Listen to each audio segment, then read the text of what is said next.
Bonjour à tous, c'est Pierre-Alexandre pour AndroGames.fr. Aujourd'hui, on va faire le test express de la GPD G7. Donc, une console portable avec le design d'une Nintendo DS, comme vous pouvez voir. Mais c'est une vraie console. Donc, pour rappel, c'est Belchine qui me l'a prêté pour un peu moins de 200 euros. C'est quand même un petit coup de cœur, puisque j'ai trouvé que c'était quand même une vraie console. Mais sous Android.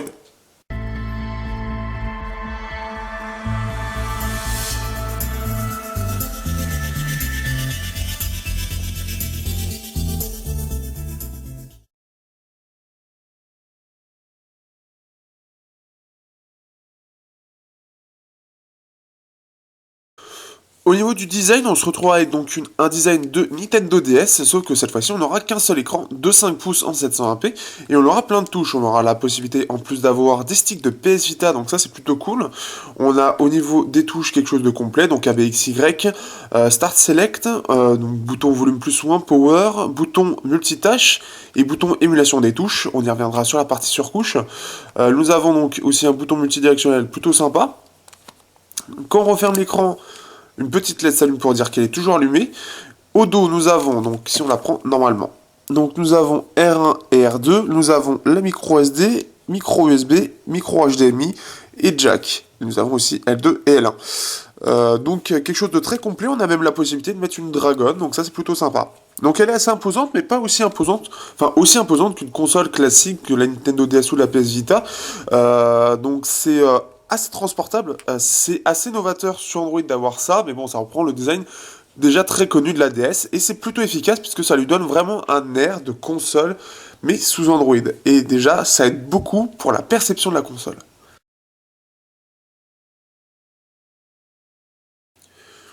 Au niveau de la surcouche, on sera sur du Android 4.4.4 un peu vieillot, mais toujours très très efficace.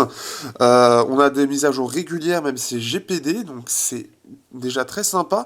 On a un launcher qui est vraiment fait pour être vraiment centré sur le jeu, donc on peut voir qu'on a tous les jeux ici, on a les émulateurs ici, on en a plusieurs.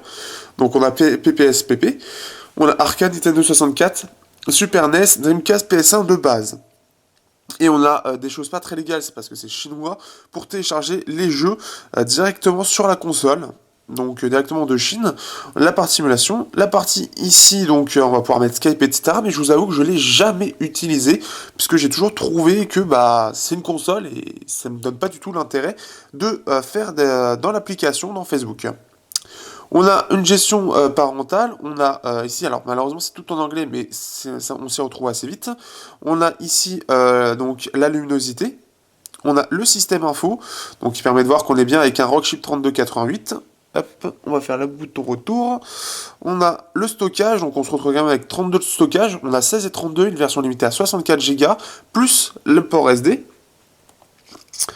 On a le gamepad qui est très intéressant puisqu'il va permettre de choisir entre soit le style Xbox soit le style PS3 et inverser les boutons L1 R1. Donc ceux ici, L1 R1, on va pouvoir les switcher selon les jeux parce que le R1 n'est pas forcément très pratique d'accès. Et on a même une petite vidéo de guide pour l'utilisation de la console, donc notamment avec l'émulation de touches qu'on peut voir ici et qui va permettre en gros de placer les touches sur les jeux qui ne prennent pas en charge les manettes. Donc comme vous pouvez voir ici, ou les touches ici, donc vous les mettez là où vous voulez pour que le jeu ensuite puisse prendre en compte ça, et donc il va croire que vous êtes vraiment avec vos petits doigts, mais c'est faux.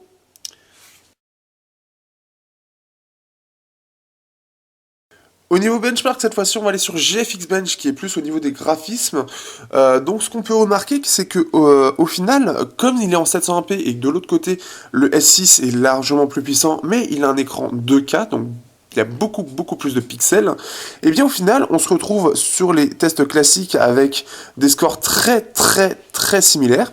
Par contre, si on met tous les deux en 1080p, forcément, le S6 reprend largement l'avantage. Mais en tout cas, c'est très sympa, parce qu'avec l'écran 720p, au final, on gagne beaucoup, beaucoup en performance. Au niveau de l'autonomie, alors là c'est quelque chose de plutôt sympa, on a une batterie de 6000 mAh, alors malgré qu'on fasse que du jeu dessus avec beaucoup de veille, du moins pour moi, eh bien on peut atteindre facilement les 5 à 6 heures de jeu, grâce notamment à son écran, et aussi le fait que donc, les 6000 mAh sont pas là pour rien. Donc ce qui fait qu'en termes d'autonomie on sera bien meilleur qu'une console classique, et même que pour les smartphones qui sont bien moins bons sur cette partie-là, sur la partie jeu, qui en général l'autonomie chute considérablement.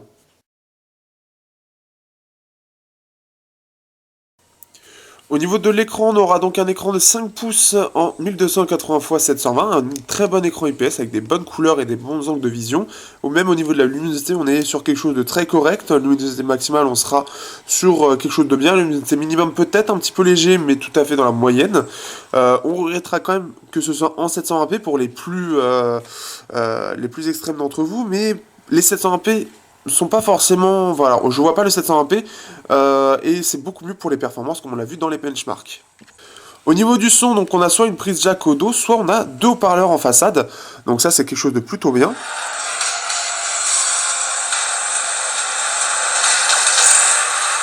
Donc il grésille un petit peu, un léger chouïa ici sur cette partie de la piste, mais au moins ça va permettre de bien entendre le jeu. Ici on peut voir, on entend plutôt bien.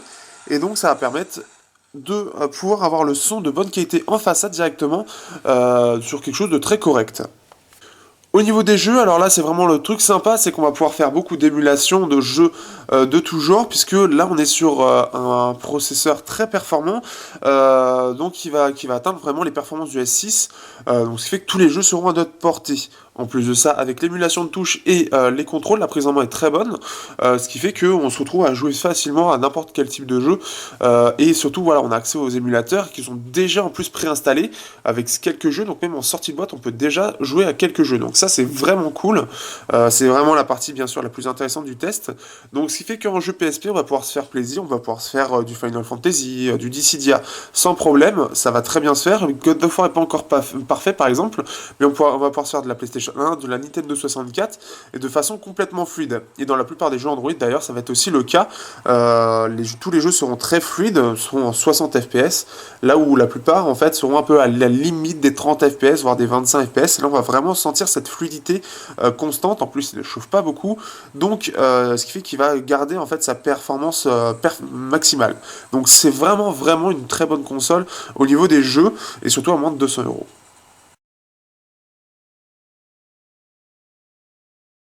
Alors que penser de cette GPD XD? Eh bien, je suis très étonné, puisque je m'attendais pas forcément à grand chose, et j'étais surtout très intrigué par la prise en main, mais au final il s'est révélé qu'elle est très bonne en termes de prise en main, elle est plutôt bien pensée, peut-être ces boutons ici qui sont pas forcément très bien placés, mais ce qui est très bien c'est que quand elle reprend le design de la Nintendo DS, on se retrouve vraiment avec vraiment ce côté un peu aura de console, et pas une aura d'Android consolisée. Là c'est vraiment une console androidisée, quoi. Oui, voilà, pour bien m'exprimer.